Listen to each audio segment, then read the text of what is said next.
Some people blame other people for ruining their lives.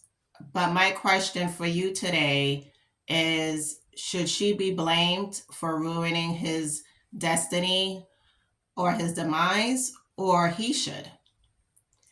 In this episode, we will do Resilient Faith, in which we are looking into a Bible study, and this is about Samson and Delilah.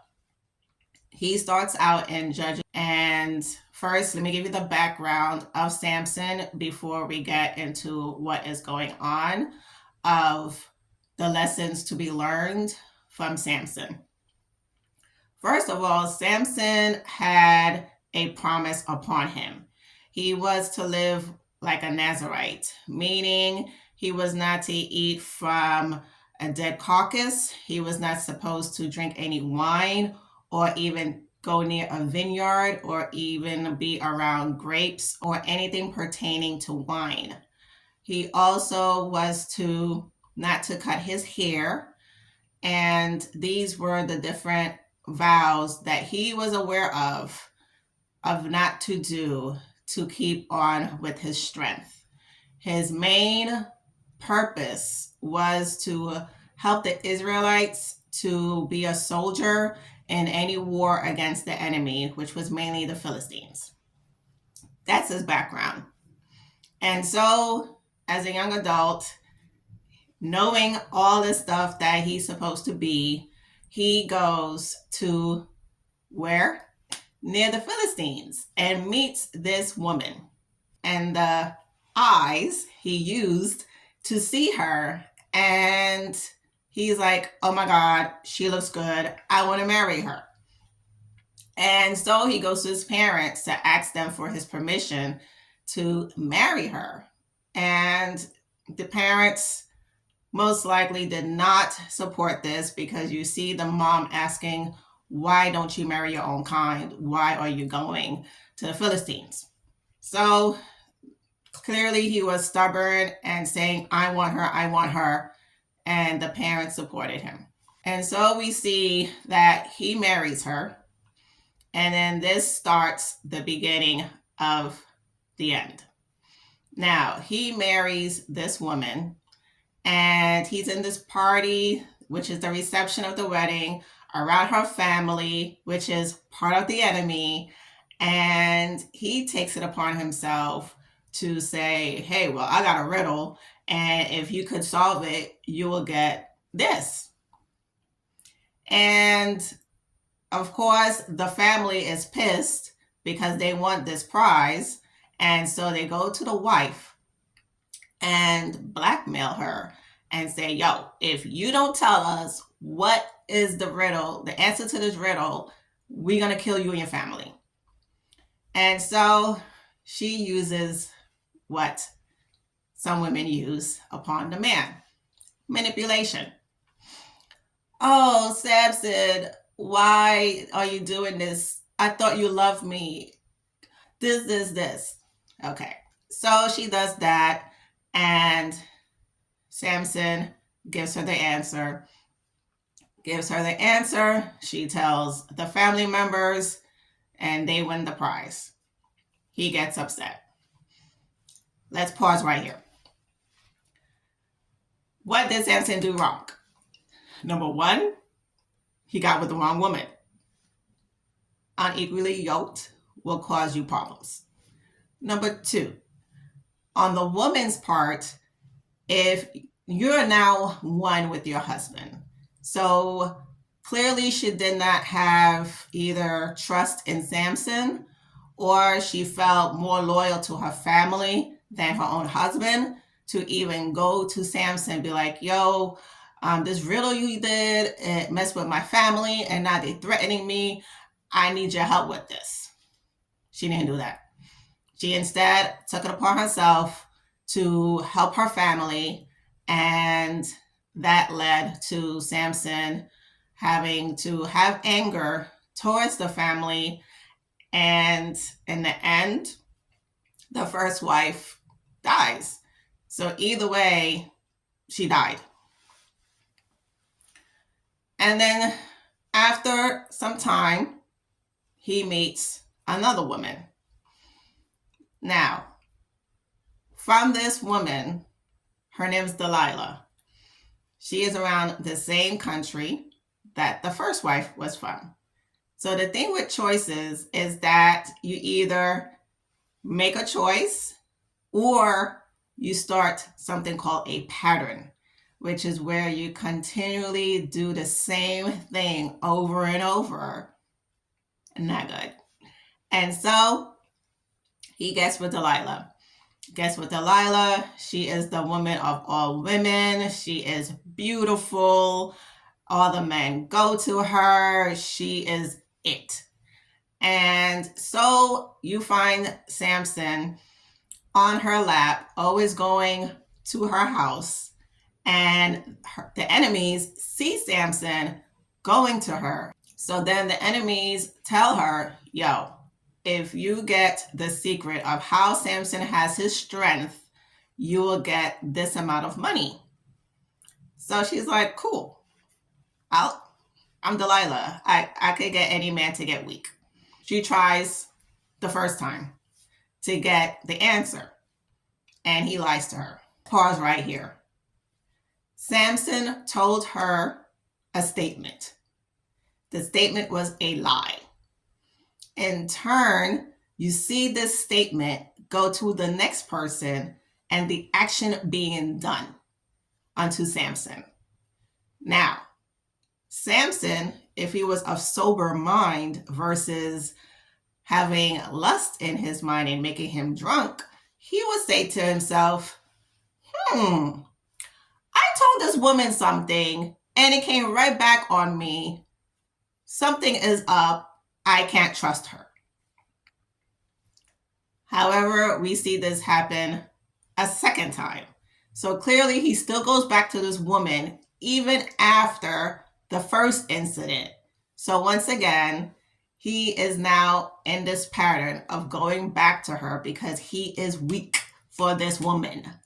And so she does it again of, hey, Samson, I asked you something and clearly you lied to me. I thought you loved me. So that statement again. And then he does not remember from the first woman. Hold up. My first wife used that on me and it cost me a lot of things and she's dead. Let me pause. Samson didn't do that. Instead, he once again tells her a statement, which was a lie. And then she tells the enemy. The enemy tries to do it upon Samson. Doesn't work. Now,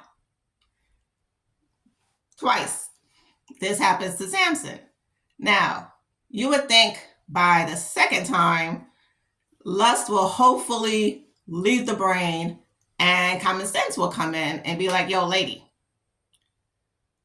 this is the second time this happened. What's going on? We don't see that in Judges. So he goes back to her a third time. So let's pause right here for this third time. Now, for the third time, clearly he is so into her. So common sense has left the building. He has lust. Clearly is not love. Love does not have you come back to pain. Lust does. Number 2. 3, the chemicals in your brain are so turned on by this woman. And maybe he's just turned on to the fact like, oh, you think you can defeat me? You cannot defeat me. So it could be even pride to hopefully be like, you know what? She thinks she got me. She don't got me. So he goes back to her again. She does the whole, Samson, I thought you loved me. And she pours out to him, does the boo-hoo-hoo, manipulation, control, and doesn't work. The 4th time. So this shows 1, to go to 4, how God allows us free will. God could have easily intervened because remember, Samson was chosen. He was chosen for a main purpose to use the strength that God gave him through his secret in order to defeat the enemies. And so this time he gets so relaxed and he says, "Okay, Delilah, I'll tell you. Just cut off my hair because my hair is my strength." And then she's like, "Okay, he's not lying." And so the enemies come, and after she braids his hair and cuts it off, and now he is captured. His strength is gone. And so we see in Judges where Samson's eyes are taken out. His eyes is the root cause of all this mess because his eyes saw beauty and the beauty caused all his problems. Okay, so what is the point of this whole lesson? The thing with the beautiful stories in the Bible, these are real people, and lessons should be learned from other people's mistakes, not from experiences, because you only live once. So, hence why I share my experiences as well as stories from the Bible so you don't repeat the mistakes that have already been done, because that is called foolishness. And so, lesson number 1 from Samson is to use wise counsel. In the beginning of the story of Samson, you see that his parents told him, "Do not go over there. Do not mess with people who are unequally yoked. We have nothing in common with them. Don't mess with them." Samson did not clearly care for that. Lesson number 2, his first wife. Now, as I've mentioned in previous episodes about Charlie, and I learned my lesson from this man to know I will make sure that anyone who matches that type of character, that type of essence, I will not be attracted to you. And I even shared the last time of I believe God gave me a test when I met someone who had a similar vibe to him. And he was like, "Oh, I would like to get your number." And something in my spirit said, you familiar. You're familiar.